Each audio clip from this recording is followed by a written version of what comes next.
Hello दोस्तों, आज जल और जंगल का तीसरा पार्ट है और इसमें जो हम 7वीं कक्षा विज्ञान की है उसका क्वेश्चन आंसर कर रहे हैं। तीसरा नंबर जो क्वेश्चन आंसर है कि जंगलों में पाई जाने वाले वन संपदा और जीव जंतुओं की सुरक्षा के लिए राज्य सरकार ने कौन सी कदम उठाई है। इसका उत्तर होगा कि हमारे देश के कई भागों में घने जंगल हैं। जंगलों में पाई जाने वाली वन संपदा और जीव जंतुओं की सुरक्षा के लिए राज्य सरकार ने इन्हें आरक्षित घोषित कर दिया है। जैसे पश्चिम चंपारण जिले में वाल्मीकि राष्ट्रीय उद्यान एवं अभयारण्य है जो बाघ के संरक्षण के लिए आरक्षित वन है। वैशाली जिले के लिए बरेला अभयारण्य, मुंगेर जिले में भीम बांध अभयारण्य, गया जिले में गौतम बुद्ध अभयारण्य और रोहतास जिले के कैमूर अभयारण्य बिहार के प्रमुख जंगल हैं। इसके अलावा कई जगहों, गांव, कस्बे या शहर से लगे छोटे जंगल भी हैं।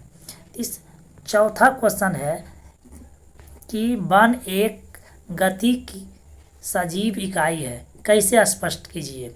तो उत्तर इसका होगा वन में अनेक प्रकार के पादप तथा जीव जंतु पाए जाते हैं।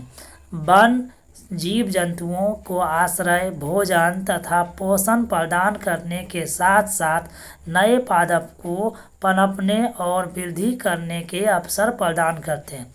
जैसे कि वर्षा के दिनों में गोबर तथा सड़ी गली वस्तुओं पर अंकुरित बीजों को पनपते देखा जाता है। वन शाकाहारी के लिए अत्यधिक भोजन की व्यवस्था कर उनकी संख्या वृद्धि में सहायक होते हैं, जिससे मांसाहारी जीवों के लिए भी प्रचुर आहार उपलब्ध हो पाता है। जंतुओं की विभिन्न किस्में वन के पुनर्जन्म एवं वृद्धि में सहायक होती है। अपघटक अथवा सूक्ष्मजीव भी वन में उगने वाले पादपों के लिए पोषक तत्व की आपूर्ति बनाए रखने में सहायक होते हैं। इस प्रकार वन एक गतिक सजीव इकाई है जो जीवन के साथ जीवन क्षमता से भरपूर है। तो अगला क्वेश्चन है पाँचवा नंबर, जल चक्र का संक्षेप में वर्णन कीजिए।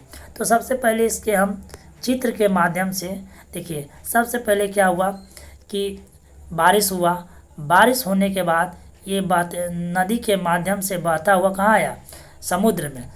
सूर्य की रोशनी पड़ने के बाद ये वाष्प के रूप में बादल बना, बादल से फिर क्या हुआ, बारिश हुआ, वर्षा होने के बाद जल से नदी नालों के माध्यम फिर समुद्र में। इस प्रकार ये जल का चक्र चलते रहता है।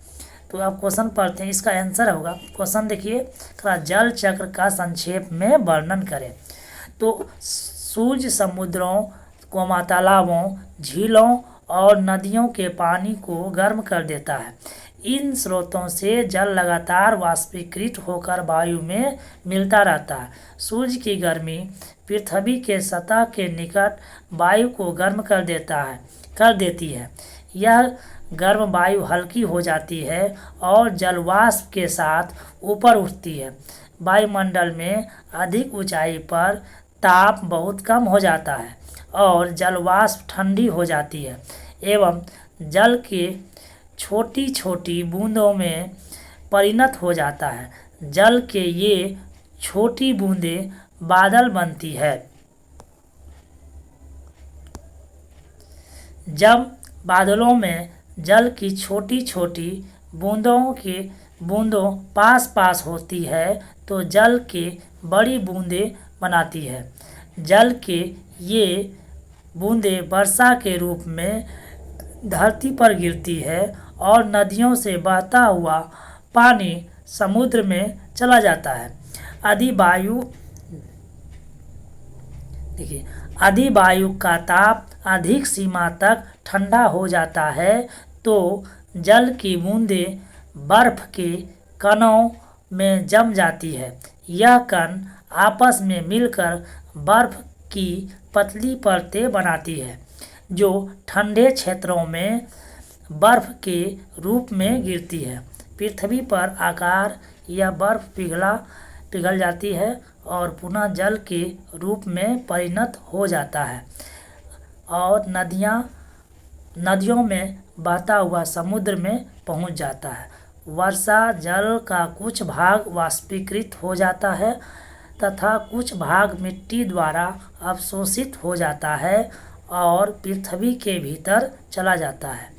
पृथ्वी पर का जल सजीवों द्वारा प्रयोग में लाया जाता है। अंत में यह जल बहुत से जीवन परिक्रमाओं द्वारा प्रकृति में वापस आ जाता है। जल का यह क्रम प्रकृति में सदा चलता रहता है, इसे ही जल चक्र कहा जाता है। इस तरह से इसका क्वेश्चन खत्म हुआ।